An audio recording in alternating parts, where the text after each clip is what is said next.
இப்ப நம்ம பார்க்க போற நாவல் எழுத்தாளர் தமிழ் வெண்பா அவர்களின் முதல் நாவலான தென்றலே திரும்பிவிடு. தென்றல் 34. பரபரப்பான இளங்காலை பொழுது. சூரியன் 8 திசைகளிலும் தன் செங்கதிர்களை அனுப்பி புற்களின் மீது கிரீடமாக வீற்றிருந்த பனித்துளிகளை அபகரித்து பருகிய இருமாப்பில் உலாவிக் கொண்டிருந்தான். மனிதர்கள் மட்டுமின்றி விலங்குகளும் மிக உற்சாகமாக அந்த காலை பொழுதில் இயங்கிக் கொண்டிருந்தன. ஆடு மாடுகள் மேய்ச்சலுக்கு கிளம்பி கொண்டிருந்தன. இறை தேடும் பறவைகள் அப்போதுதான் கூட்டிலிருந்து கிளம்பி எல்லா திசைகளிலும் பறந்த வண்ணம் இருந்தது. தாய்க்கோழி ஒன்று தன் குஞ்சுகளின் கூட்டத்தை அரவணைத்து வழிநடத்தி சென்று கொண்டிருந்தது. மண்ணை கொத்தி கிளறி தேடிக்கொண்டிருந்த அந்த தாய்க்கோழிக்கு ஒரு மண்புழு கிடைக்கவே அதையே தம் குஞ்சுகளுக்கு பகிர்ந்து ஊட்டி கொண்டிருந்தது. ஒன்றின் இறப்பில்தான் மற்றொன்று தம் வாழ்வை தொடர முடியும் என்பதுதான் இயற்கையின் நியதி போலும்.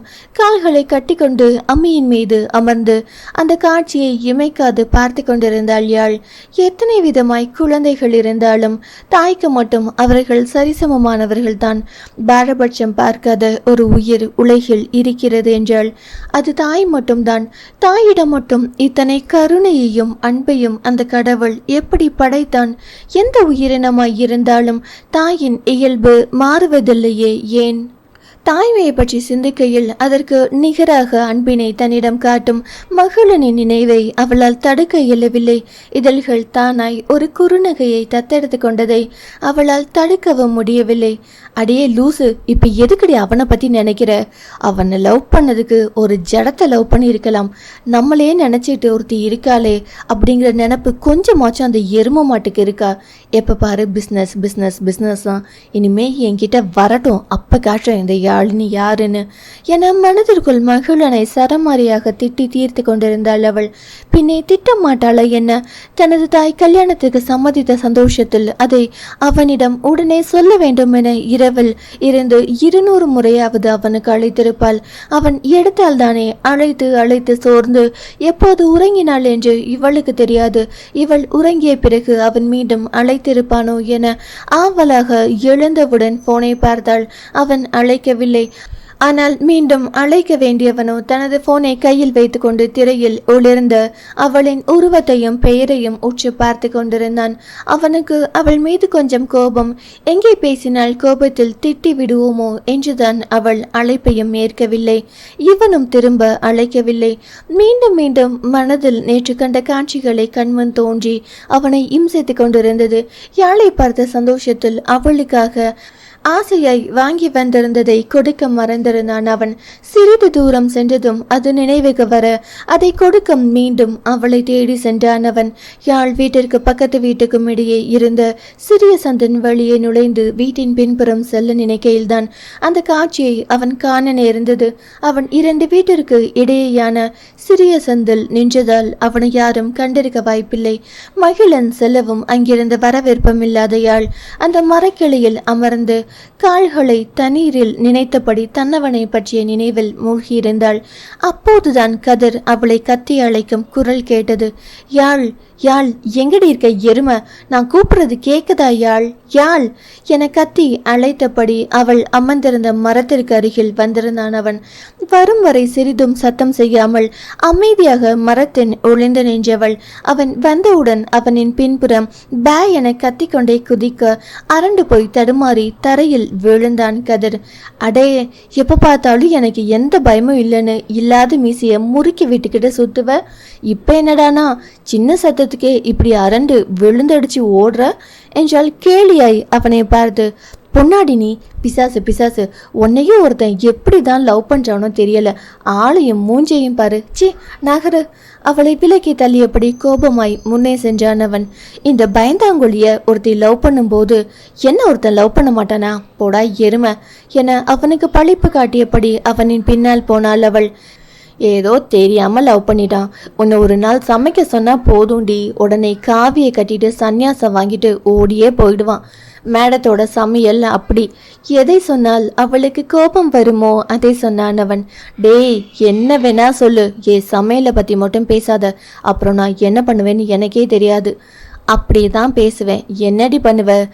ஏதோ சின்ன வயசுனால பரவாயில்ல, 2 நாளைக்கு முன்னாடி ரசம் வைக்கிறேன்னு ஏதோ ஒரு கருமத்தை வச்சு கொஞ்சம் கூட ஈவ இறக்கம் பார்க்காம அதை 4 ஊடு தள்ளி இருக்க பொன்னாத்த கிழவிக்கு கொடுத்துருக்க.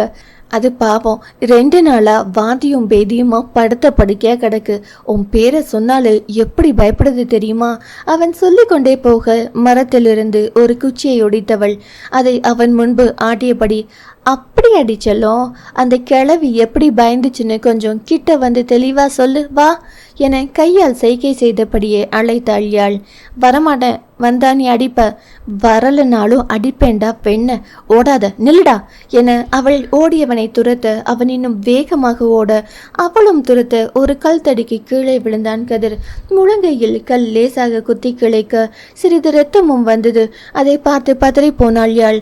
அவனை அமர வைத்து வேகமாக சென்று தண்ணீர் எடுத்து வந்து காயத்தை சுத்தப்படுத்தினாள். சிறிது மஞ்சள் தூளை அதில் வைத்து ஒரு துணியால் கட்டினாள். எல்லாமே என்னாலதான், சாரிடா கதிர், சாரி ரொம்ப வலிக்குதான் என கேட்கும் போதே கண்களில் கண்ணீர் திரண்டு வழிய பார்த்தது. சிச்சி வலிக்கலடி, சின்ன காயம் தானே, இதுக்கு போய் லூசு மாதிரி கண்ணை கசக்கிக்கிட்டு என செல்லமாக அவள் தலையை தட்டினான் கதிர். இந்த நேரம் தான் சரியாக மகள் அங்கே வந்தது. ஏனோ தன்னவளுடன் இன்னொருவன் இவ்வளவு நெருக்கமாக இருப்பது அவனுக்கு சுத்தமாய் பிடிக்கவில்லை. அவன் அந்த இடத்திலிருந்தே அவர்களை கவனிக்க தொடங்கினான்.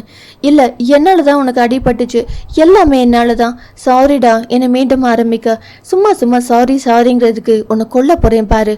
அது சரி, இந்த துணி என்னடி ஒரு மாதிரி காந்தது என்றான் சந்தேகமாய் அவன். அது வந்துடா, அவசரத்துல எந்த துணியும் கிடைக்கல, அதுக்கு அடுப்படியில பழைய கறி துணி தான் இருந்துச்சு, அதை வச்சு கட்டிட்டியாடி பாவி. ஆமாண்டா, ஆபத்துக்கு பாவம் இல்லைன்னு கட்டிட்டேன்டா என அவளோட தயாராக எழுந்து கொண்டே சொல்ல, லூசு, உன்னை பெத்தாங்களா இல்லை ரெடிமேடா ஆர்டர் கொடுத்து செஞ்சாங்களா? கொஞ்சம் கூட அறிவில்லை உனக்கு. இப்ப எதுக்கு என்ன திட்ட? பின்ன நீ பண்ண வேலைக்கு கொஞ்சம் வாங்களா? லூசு, அந்த துணியில மிளகாத்தூள் கொட்டி இருக்கும் போலடி, செம்மையா காந்தது என்றபடியே அவள் கையை அழுத்தி பிடித்து ஓடாமல் தடுத்து தலையிலேயே 4 கொட்டு வைக்க அவனை கொலை வெறியுடன் முறைத்து பார்த்தாள் யாழ். பண்றத பண்ணிட்டு முறைக்கிறத பாரு, மூஞ்சூறு மாதிரி அவன் கேலியாய் சொல்ல அவள் கதிரின் கையை உதறி எழுந்து உள்ளே செல்ல தனது சட்டை பையில் இருந்த தேன் மிட்டாயை எடுத்து ஒன்றை வாயில் போட்டவன், உனக்கு பிடிக்குமேன்னு வாங்கிட்டு வந்தேன், வேணாமா என்றான். மகளுக்கு அதிர்ச்சி, ஏனென்றால் தன்னவளுக்காக அவன் வாங்கியிருந்த பரிசும் அதுதான். எவ்வளவு கொடுத்தாலும் அவள் போதும் என சொல்லாது விரும்பி சாப்பிடுவது தேன் மிட்டாய் தான். எவ்வளவு கோபத்தில் இருந்தாலும் இதை கொடுத்தால் போதும், சமாதானம் ஆகி விடுவாள். அதனால் தான் மகள் அதை வாங்கி வந்திருந்தான். எனக்குடா என அவன் கையில் இருந்த அனைத்தையும் அவள் பறித்து கொண்டு உள்ளே ஓட, எனக்கு கொஞ்சம் குடுடி என அவளை துரத்தி கொண்டு உள்ளே சென்று விட்டான் கதிர். அப்போது மகள் நின்றிருந்த சந்தின் இன்னொரு வீட்டில் இருந்த பெண், பாத்தியாக்கா, இந்த பிள்ளைங்க சின்ன வயசுல இருந்து இப்ப வரைக்கும் எம்பிட்டு பாசமா இருக்குதுங்க என்றாள். பதிலுக்கு இன்னொருத்தியா, யாரடி இதுங்களை பார்த்தாலே தெரியல, ஆம்பளை பையன் அவன் எப்படி வேணாலும் தெரியவான், பொம்பளை பிள்ளைக்கு இல்ல புத்தி வேணும், என்னத்த சொல்லு, அப்பன் புத்தி தானே வரும், என்னைக்கு வயிற்று தள்ளிட்டு வந்து நிக்க போகுதோ யாரு கண்டா என்க அதற்கு மேல் அங்கு நிற்க விருப்பமில்லாமல் வந்துவிட்டான் மகள். யாழ் கதிரின் அன்பு தூய்மையானதுதான், கறந்த பசும்பாலை விட புனிதமானதுதான். தாய் அன்புக்கு சற்றும் குறையாத உண்மையான அன்புதான். ஆனால் பார்ப்பவர்களும் அதே கண்ணோட்டத்தில் தான் பார்க்க வேண்டும் என்றில்லையே. பனை மரத்தடியில் அமர்ந்து பாலையை குடித்தாலும் கல் என்றுதானே இந்த பாலை போன உலகம் சொல்லும். அதற்காக மகள் அவளை சந்தேகப்படுகிறானா என்றால் நிச்சயமாக இல்லை. தன்னை விட வேறொருவன் அவளுக்கு நெருக்கமாக இருக்கிறானே என்ற பொறாமையும், மற்றவர்கள் இப்படி பேசும்படி நடக்கிறாளே என்ற கோபமும் தான். அதனால் தான் எப்போது ஏதாவது பேசி அவளை காயப்படுத்தி விடக்கூடாது என பேசுவதை தவிர்த்தான். தன் வார்த்தைகள் கூட சின்னதாய் அவளை காயப்படுத்தி விடக்கூடாது என நினைப்பவன் தான் இன்னும் சில நாட்களில் உயிர் துடிக்க துடிக்க அவளை வதைக்கப் போகிறான். அடியே, இன்னும் என்னடி பண்ற? போய் 2 மணி நேரம் ஆகுது, பல்ல விளக்கிட்டு வர எம்புட்டு நேரமா உனக்கு? வர சவாடி, நான் வயக்காட்டுக்கு போவோணும், குந்தி கிடக்கத பாரு, அப்படியே குத்த வச்ச குரங்கு கணக்கா என்ற லட்சுமியின் குரல் தான் மகளின் நினைவுகளில் மூழ்கியிருந்த யாழை நிகழ்காலத்திற்கு கொண்டு வந்தது. அம்மா, நான் என்ன சின்ன பிள்ளையா? காலேஜே முடிச்சுட்டேன், வந்து 1 மணி நேரம் தானே ஆகுது, அதுக்குள்ள ஏமா கத்தி என் மானத்தை வாங்குற? ஆமாண்டி, ஆமா, பெருசா வளர்ந்துட்டா, அப்ப கோபால் பால் பொடி தின்ன, இப்ப கோல்கேட் திங்கிற, அம்புட்டு தான் வித்தியாசம். வரச வாடினா இப்பதான் வியாக்கியானம் பேசிட்டு குந்திட்டு இருக்க. அம்மா என்றால் சின்னவள் சின்னங்களாய். என்னடி அம்மா நொய்மான்ட்டு? இப்ப நீ வரல, அம்புட்டு தான் சொல்லிப்புட்டேன். ஒரு எத்துன உருட்டிட்டு போய் குட்டை குளத்துல விழுவ பார்த்துக்க என்றார் கடுப்பாய் லட்சுமி. ஆரம்பிச்சிட்டிங்களா காலங்காத்தால? பொம்பளை பிள்ளைனா கொஞ்சமாச்சும் பொறுப்பு வேணா, எல்லாம் உன்னைய சொல்லணாத்த என்றபடி வந்தாள் அபி. அதானே பொண்ணா வளர்த்து வச்சிருக்க, சரியான தடிமாடு. பொம்பளை பிள்ளையா லட்சணமா அடங்கி ஒடுங்கி ஒரு வேலை செய்கிறாளா? கோவில் மாடு மாதிரி ஊரை சுத்திக்கிட்டு என தனது அக்காவிற்கு ஜால்ரா தட்டியபடியே அவளின் பின்னோடு வந்து சேர்ந்தான் இந்தர். யாரடி அது நாக்கு மேல பல்ல போட்டு என்ற மவளை பத்தி குறை சொல்றவ?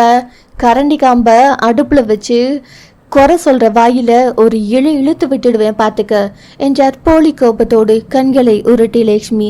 அதானே உன் மவளை விட்டு கொடுப்பியா நீ என கழுத்தை ஒரு வெட்டி வெட்டினாள் அபி. அத்த உன் மவ இப்படியே ஊரை சுத்திட்டு தெரிஞ்சா பருவ நான் கட்டிக்கிட மாட்டேன் சொல்லிட்டேன் என்றான் வீம்பாய் இந்தர். நீ அவந்து பிள்ளுற டவுசரை அருணா கயிறுல இழுத்து இறுக்கி கட்டுடா, பரவு என்னை கற்றதை பத்தி யோசிக்கலாம் என்றாள். அப்போதுதான் அங்கு வந்து தன் அன்னையின் முந்தானையில் தன் ஈரமுகம் துடைத்து கொண்டிருந்த யாழ். அம்மு என்றான் சினிங்களாய் முகத்தை சுளித்தபடி இந்தர். என்னடா பொம்மு, போடா போடா பொசக்கெட்ட பொடிப்பையலே என்றால் அவனுக்கு பழிப்பு காட்டியபடியே யாழ். நான் ஒன்றும் பொடிப்பையே இல்லடி, 5ஆம் கிளாஸ் படிக்கிறேன் தெரியுமா, ஒழுங்கா மரியாதையா கூப்பிடுடி இல்லனா என்று இந்தரின் காதை பிடித்து திரியபடி. இல்லனா என்னடா பண்ணுவ, டீ போட்டா பேசுற, இருடா இந்த காதை இன்னைக்கு தனியா பிச்சு எடுத்துடுறேன் என்றபடியே இன்னும் வலிக்க தெரிகினாள் அவள். ஐயோ தெரியாம சொல்லிட்டேன், இனிமே சொல்ல மாட்டேன், ரொம்ப வலிக்குது, ப்ளீஸ் விட்டுடாமோ, ப்ளீஸ் ப்ளீஸ் ப்ளீஸ் என அவள் திருகி கொண்டிருந்த காதை பிடித்தபடி இந்தற்கென்று. ஆனால் யாழோ விடுவதாக தெரியவில்லை. விடுடி அவனை என லட்சுமி அவள் முதுகில் ஒன்று வைக்கவும் தான் அவனை விட்டாள். லட்சுமி மற்ற மூவருக்கும் காப்பி கலந்து கொடுத்துவிட்டு தானுமே அவர்களுடன் அமர்ந்து பருக தொடங்கினாள். ஏண்டா உன் அம்மா தான் இங்க வந்தா துரத்தி வழக்கமாதாலேயே அடிக்குமே, பிறவு எப்படிடா சொரனே இல்லாம திரும்ப திரும்ப வர என அவனிடம் மீண்டும் வம்பு பேசினாள் யாழ். நாள் தவறாது இந்தரும் அபியும் இங்கு வந்து விடுவர். காலை காப்பியிலிருந்து இரவு உணவு வரை இங்கேதான் உறங்க மட்டுமே தங்கள் இல்லம் செல்வர். அதுவும் தாயின் அடிக்கு பயந்து. கீதாவும் இங்கே வரக்கூடாது என திட்டி மிரட்டி அடித்து என பல வழிகளில் தடுத்து பார்த்து விட்டார். ஆனால் பிள்ளைகள் இருவரும் பெற்றவள் பேச்சை கேட்பதாயில்லை. நால்வருக்கும் இடையேயான பாச பிணைப்பு அப்படி. யாழ் கல்லூரி விடுதியில் இருந்த சமயத்தில் இவர்கள் தான் லட்சுமியின் துணை. அதிலும் யாழுக்கு இந்தர் என்றால் தனி பிரியம்தான். டாம் அண்ட் ஜெரியில் வரும் எலியும் பூனையும் தோற்று போகும், அந்த அளவுக்கு அடித்துக் கொள்வார்கள். சரி இப்படி சண்டையிடுகிறார்களே என சமாதானப்படுத்த யாரும் போய்விடக் கூடாது. எங்கள் விஷயத்தில் தலையிட 3ஆம் ஆள் நீ யார் என இருவரும் சேர்ந்து சமாதானப்படுத்த வந்தவரிடம் சண்டைக்கு நிற்பார்கள். அபியும் லட்சுமியும் கூட தூர நின்று வேடிக்கை பார்ப்பார்களே தவிர இவர்கள் சண்டையில் மூக்கை நுழைக்க மாட்டார்கள். நீ எப்படி அத்தை எவ்வளவு திட்டினாலும் சோரனே இல்லாம கல்லு மாதிரி இருக்கியே, அப்படிதான் என்ற இந்தரை. டேய் உன்ன எனையால் அடிக்க பாய லட்சுமி முறைத்து பார்க்கவும் முணுமுணுத்தபடியே மீண்டும் அமைதியாய் அமர்ந்து கொண்டாள். இருடா அம்மா போகட்டும், அப்புறம் உன்னை பார்த்துக்கிறேன் என அவன் காதல் ரகசியம் போல சொல்லவும் தவறவில்லை அவள். யாழ் நான் வயக்காட்டுக்கு போய் மோட்டர் போட்டுட்டு மடையை திறந்து விட்டுட்டு வரேன், நீங்க சாப்பிடுங்க சரியா என்றார் மகளிடம் லட்சுமி. அம்மா என்னம்மா செஞ்சு வச்சிருக்க என்றபடியே அடுப்படியை எட்டி பார்த்தாள் அவள். வரமிளகாயும் புளியும் வச்சு துவையல் அரைச்சி வச்சிருக்கேன், தோசை மட்டும் ஊற்றி பசங்களுக்கு கொடுத்துட்டு நீங்களும் சாப்பிடு சரியா என்றபடியே எழுந்து கிளம்ப ஆயத்தமானார் அவர்.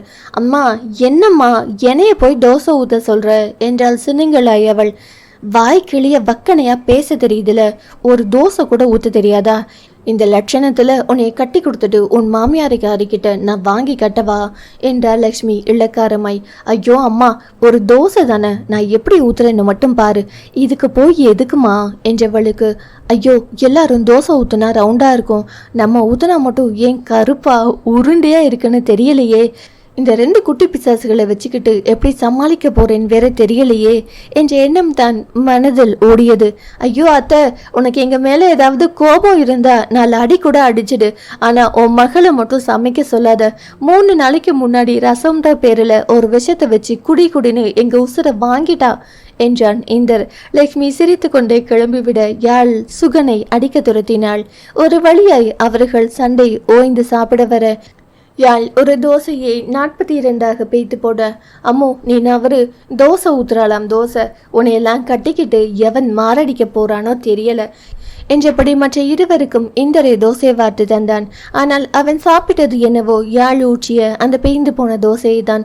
சாப்பிட்டு முடித்துவிட்டு வழக்கம் போல இந்தரும் யாழும் சண்டையிட்டு விளையாடி கொண்டிருக்க அபி அவர்களை சிரிப்புடன் வேடிக்கை பார்த்து கொண்டிருந்தாள். அப்போது இந்தர் யாழின் தலைமுடியை பிடித்தெழுக்க அவள் அவனை அடிக்க துரத்தி கொண்டு ஓடினாள். அவள் இந்தர் முன்னே ஓட யாழ் அவனை துரத்தி கொண்டு பின்னாலேயே வர இருவரும் வாசல் வரை வந்துவிட்டனர். மூச்சிறைக்க அங்கே ஓடி வந்த கதிரின் யாழை பார்த்ததும் கண் கலங்க நின்று விட்டார். மாமா, எதுக்கு இப்படி ஓடி வரீங்க, என்ன ஆச்சு என்றாள் யாழ். ஐயோ பாப்பா, நான் என்னத்த சொல்ல, அம்மாவை போர் செட்டுக்குள்ள சுருண்டு கிடந்த ராஜநாகம் கடிச்சிடுச்சாத்தா. நம்ம ஊரிலேயே அந்த பாம்பு கிடையாதே, எப்படி வந்துச்சுன்னு தெரியலையே. கடிச்சா பொழைக்கிறது வேற கஷ்டம்தா. நம்ம கதிரிதான் வெள்ளனை பெரிய ஆஸ்பத்திரிக்கு தூக்கிட்டு போயிருக்கான். நான் உன்கிட்ட சொல்லலாம்னு தான் சைக்கிள் எடுத்துக்கிட்டு ஓடியாரேன் என்றவருக்கு மனதெல்லாம் பெரும் ரணம். தாயும் இல்லாமல் போனால் இந்த சிறுப்பன் என்ன செய்வாள் என்ற கேள்வி அவரின் மனதை அரிக்க தொடங்கி இருந்தது. அம்மா என அலறி துடித்தபடியே மயங்கி சரிந்தாள் அவள். தொடரும். அடுத்த அத்தியாயம் நாளை கேட்கலாம். கதையை தொடர்ந்து கேட்கணும்னா சேனலை சப்ஸ்கிரைப் பண்ணுங்க. நன்றி. பேசும் கதைகளின் குரலாய் நான் மனோசங்கரி.